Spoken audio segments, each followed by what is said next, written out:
व्यंजन के बाद, जब व्यंजन के बाद, अरे आना नहीं हुआ जी, अरे हो गया। चलिए, जब व्यंजन के बाद कोई व्यंजन वर्ण आए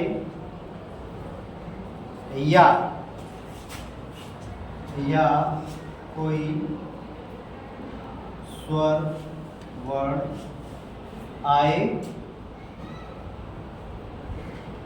आए तो वहाँ जो परिवर्तन या विकार उत्पन्न होगा,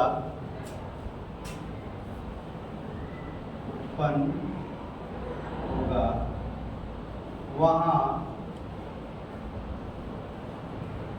व्यंजन संधि कहलाएगी।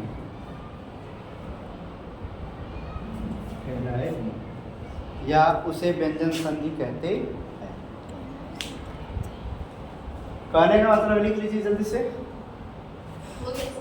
कहने का मतलब है जहाँ जब व्यंजन के बाद या व्यंजन के बाद चाहे स्वर वर्ण आए या व्यंजन वर्ण आए, वहाँ पर जो परिवर्तन होगा वहाँ पर कौन सी संधि होगी? व्यंजन संधि। जैसे स्वर में हमने पढ़ा ना, स्वर के बाद स्वर आने पर परिवर्तन जो होता है वहाँ स्वर संधि होती है। वैसे ही व्यंजन के बाद क्या है?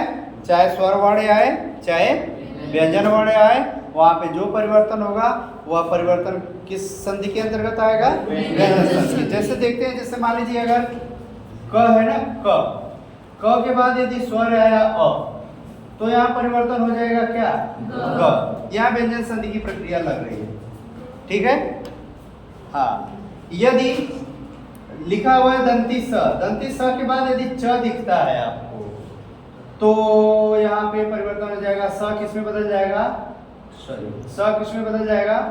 श। बात समझ में आई? तो स में परिवर्तन हुआ ना, व्यंजन के बाद व्यंजन आए, जो परिवर्तन होगा व्यंजन संधि। व्यंजन के बाद स्वर आए, जो परिवर्तन होगा व्यंजन संधि। यानी व्यंजन के बाद व्यंजन आने पर जिस प्रकार का परिवर्तन होगा वह परिवर्तन की प्रक्रिया क्या कहलाएगी? संधि कहलाएगी। कौन सी संधि? क्लियर हुआ? यानी स्वर संधि और व्यंजन संधि में कोई अंतर कोई पूछेगा तो आप क्या बतलाएंगे? क्या बताएंगे? स्वर संधि और व्यंजन संधि में अंतर पूछा जाएगा तो क्या बतलाएंगे? स्वर के बाद स्वर आने पर स्वर संधि और स्वर के बाद स्वर और व्यंजन आने पर क्लियर? कहीं कोई डाउट नहीं होना चाहिए। ठीक है। अब हम आगे पढ़ेंगे। जैसे भी लिख सकते हैं इसको, इसे जैसे में लिख सकते हैं। इसको लिखने के बाद फिर टिप्पणी लिखिए।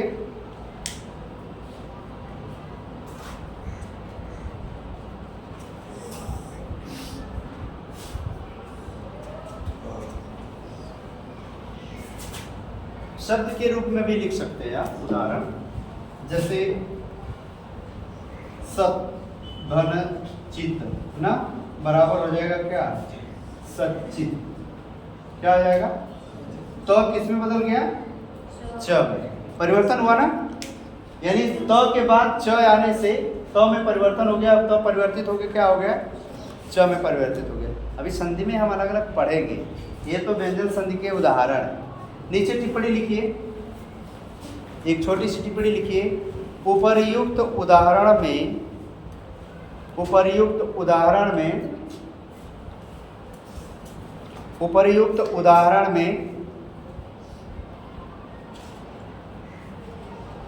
क के बाद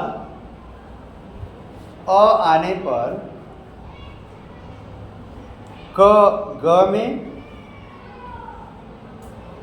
स के बाद च आने पर स के बाद च आने पर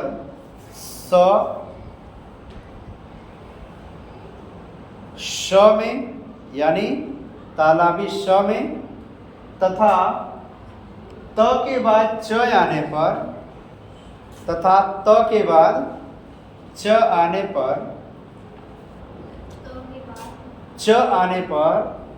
त च में परिवर्तित होता है। त च में परिवर्तित होता है। अतः यहाँ व्यंजन संधि की प्रक्रिया लागू होती है।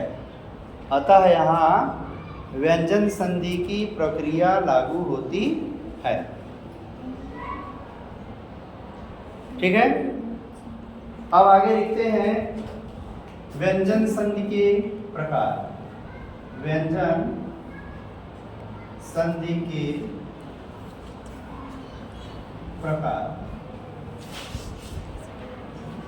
लिखिए। व्यंजन संधि के निम्नलिखित प्रकार हैं। व्यंजन संधि के निम्नलिखित प्रकार हैं।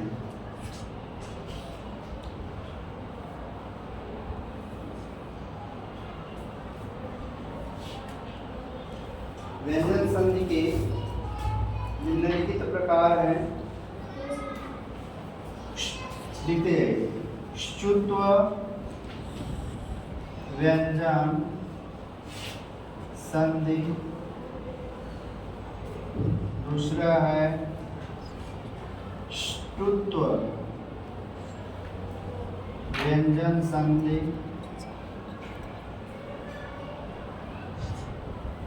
तीसरा है जश्यत्व व्यंजन संधि, जश्यत्व व्यंजन संधि, चर्त्व व्यंजन संधि, चर्त्व व्यंजन संधि, अनुस्वार व्यंजन संधि, अनुस्वार व्यंजन संधि,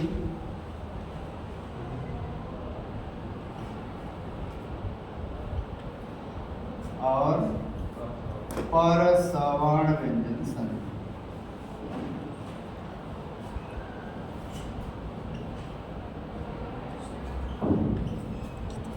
व्यंजन संधि के अंतर्गत हम इन्हीं व्यंजन संधियों का अध्ययन करेंगे। व्यंजन संधि के अंतर्गत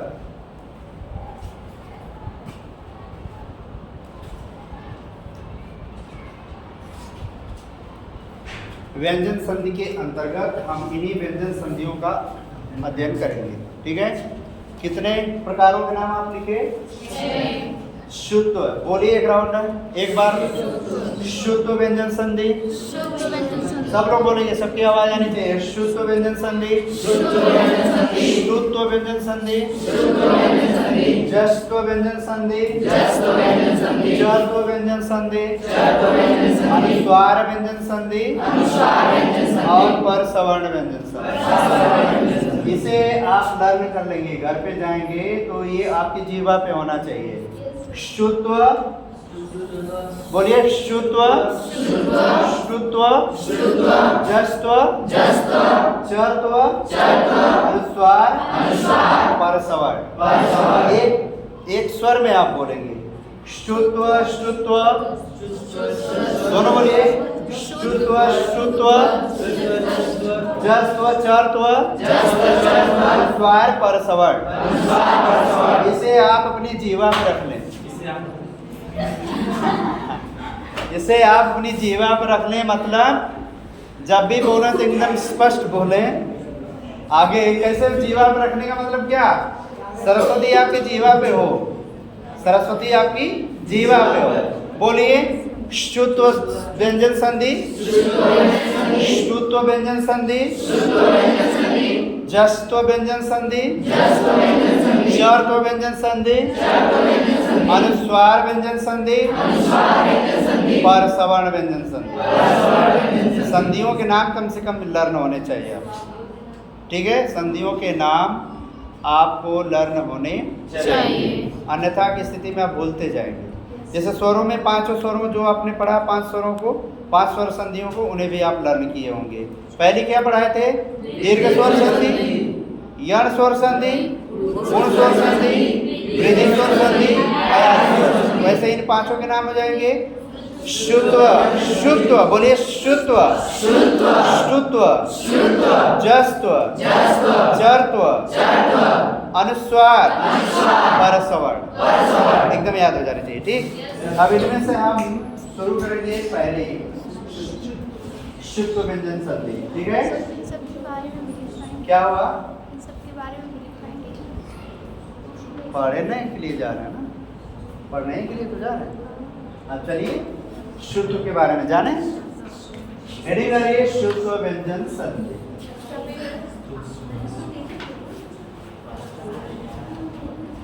शुत्व व्यंजन संधि के अंतर्गत हम जो अध्ययन करेंगे, क्या लिखेंगे? शुत्व व्यंजन संधि, ठीक है। कौन सी संधि आज हम अध्ययन करेंगे? शुत्व व्यंजन संधि। इसके बारे में लिखिए, इसका सूत्र है, इसका सूत्र है तो चु नाश चु, तो चुनाश चु, ये सूत्र है। इस सूत्र का एक बार वाचन करें, लिखने के बाद इस सूत्र का वाचन करेंगे। एक बार, दो बार, तीन बार, कम से कम 3 बार वाचन करिए।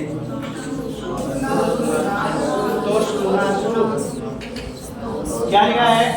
देखिए तालाब दंती से है ना, दंती से है ना, बोलेंगे दंत में जीव आएगी तो दोनों दंती हैं, या फिर सभी क्या है?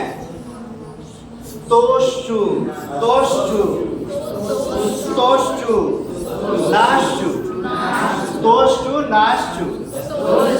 एक साथ बोले, तोषु, नाशु। बोलो, तोषु, नाशु। अ का उच्चारण नहीं होना चाहिए। तोषु, नाशु।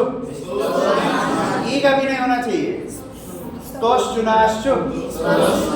बोलते जाइए, 3 बार रिपीट करिए एक साथ। तोषु, नाशु, तोषु, नाशु, तोषु, नाशु, ठीक है। इसके बारे में जानते हैं, लिखिए तोषु, नाशु सूत्र क्या कहता है? लिख लें। जब तो का मतलब हुआ स, त, थ, द, भ, न के पूर्व या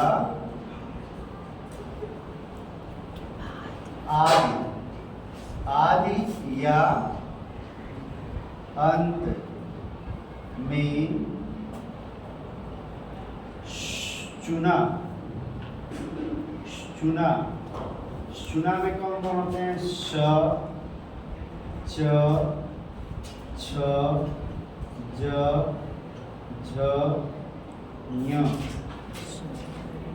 आते हैं तो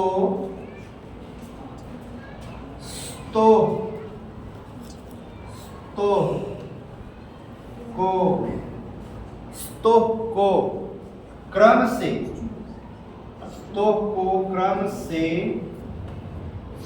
शु, तो को क्रम से शु में आने वाले कौन कौन है? श, च, छ, ज, झ, ञ क्रम से शु आदेश होता होते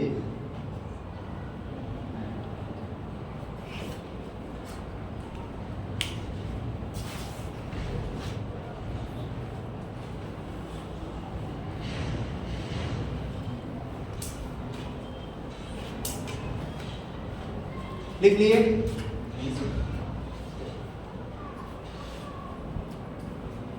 हो गया? श्रेया हुआ? लिख ली? एक बार रिपीट कर लेते हैं, वाचन कर ले इसका। स्तोष चुनाश सूत्र कहता क्या है? ये सूत्र क्या कहता है? जो सूत्र कहेगा वही हम करेंगे।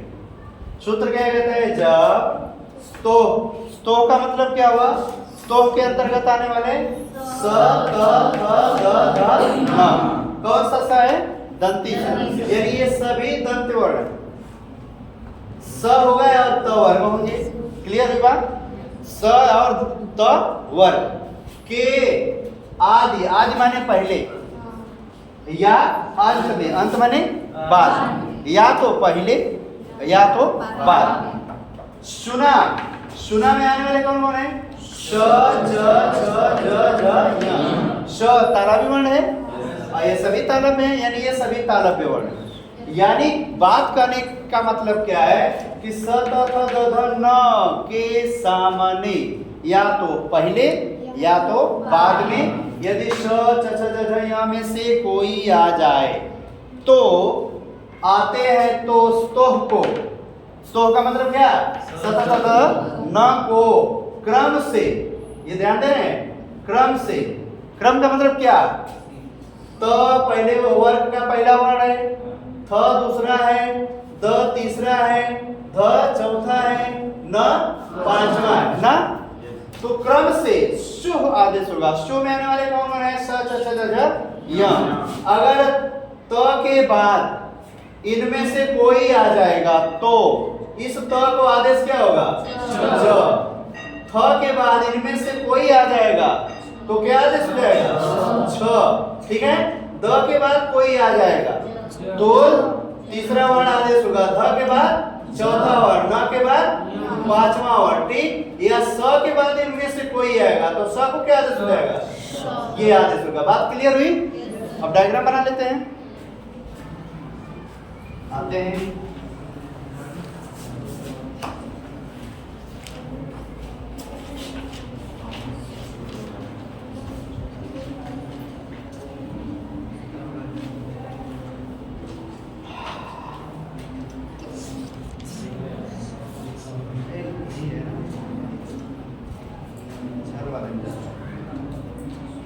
अब जैसे स्तो के आगे पीछे देखेंगे ना तो स्तो यहाँ लिख लेते हैं। ठीक है ना।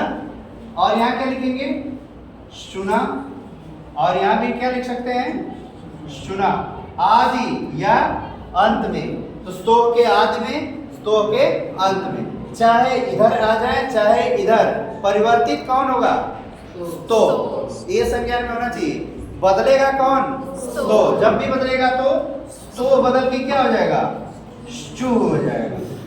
तो चुना में आने वाले वर्ण कौन कौन से हैं? श, च, छ, ज, जल्दी जल्दी लिखिए, झ, य ना। स्तो में आने वाले स, त, थ, द, ध, न। चुना में आने वाले श, च, छ, ज, झ, य। ठीक है। आदेश क्या होगा? स को आदेश हो जाएगा, बनेगा क्या? श। त को आदेश हो जाएगा च। थ को आदेश हो जाएगा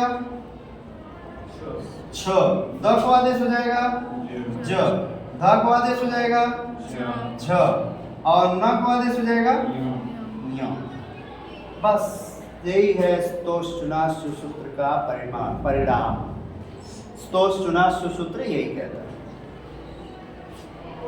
स्तोश्चुनाश्चु सूत्र यही समझाता है कि स्तोह के पूर्व में चाहे स्तोह के बाद में सुना है, चाहे सुना पहले आए चाहे सुना बाद में आए, तो बदल के हो जाएगा शु। तो में स है, स के सामने कोई ये आ जाए, चाहे ये लोग आ जाए चाहे इधर आ जाए, जब भी बदलेगा स श में, त च में, थ छ में, ज छ, द ज में, ध झ में और न य में। क्लियर हुई बात? अब उदाहरण करके हम देख लेते हैं। ठीक है। जैसे यदि त है ना, यहाँ पे त समझेंगे पहले, ध्यान दो वंशिका। त के पूर्व में यदि इनमें से कोई आ जाए, चाहे स ही आ जाए, स धन त आया, ध्यान से समझिए, श धन त है, किसी शब्द का अंतिम अक्षर त है, श है, और त का पहला अक्षर दूसरे शब्द का पहला अक्षर त है, ठीक। तो बदलेगा कौन? त बदलेगा, त बदल के क्या हो जाएगा? च। अपने वर्ग का पहला वर्ण है, अपने वर्ग का पहला वर्ण किस में बदलेगा? च। यदि ये श यहाँ आ जाए तब भी कौन बदलेगा? यही बदलेगा, परिवर्तन इसमें नहीं होगा। अगर यहाँ पे आ गया है आपका य आ गया य धन त, तो बदलेगा कौन? त ही बदलेगा। अगर त की जगह पे न है तब कौन बदलेगा? न किस में बदलेगा? य में हो जाएगा। बस यही है तो सुनाशु सूत्र का परिणाम।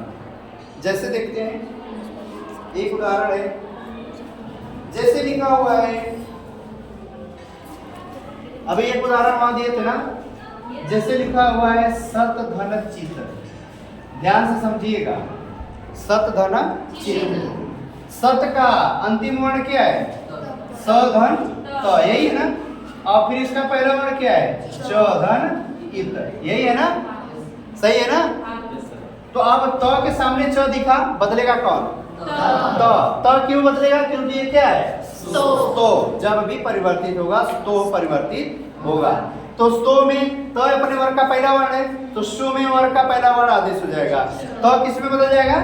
च में, होगी संधि, क्या हो जाएगा? स ही च में ही मिलके, देख रहे हैं ना, ऐसे है ना, ऐसे ही बस में नहीं तो क्या लिखेंगे? स चित, ऐसे लिखते हैं। क्लियर हुई बात? अभी नहीं समझ में आया? हाँ, एक उदाहरण लिखिए, करिए अपने से, फिर छोड़ते हैं।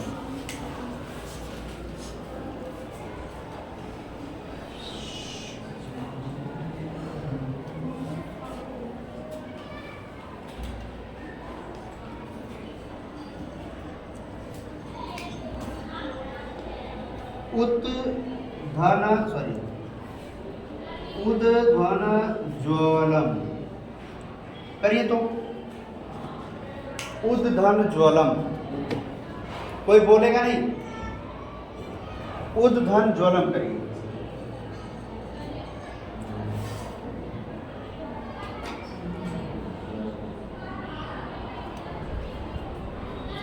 उद्धन ज्वलम,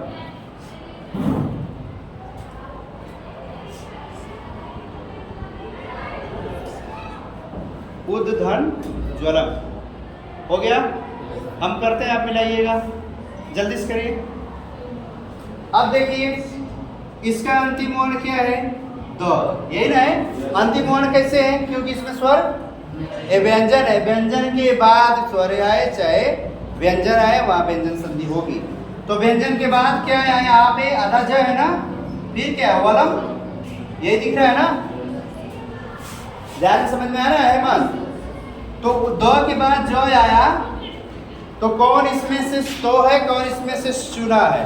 द स्तो है, सुना ज है, बदलेगा कौन? स्तो बदलेगा। स्तो का कौन वर्ग का कौन सा वर्ण है? द अपने वर्ग का तीसरा वर्ण है, तो च सुना में तीसरा वर्ण आदेश हो जाएगा। द को क्या आदेश हो जाएगा? ज। बात हो गई, संधि हो गई, तो हो जाएगा क्या? उद्धन धन ज्वलम। बात समझ में आई? अब जोड़ दीजिए उ आधा ज फिर ज्वलम, क्या बना? उज्ज्वलम। समझ में आया? किसका किसका सही हुआ? चलो हेमंत सही है। इधर अंशिका नहीं समझ में आया? आज पढ़ गया ना, फिर कल हमसे तीसरे घंटे में पूछ लेना, ठीक है? धन्यवाद।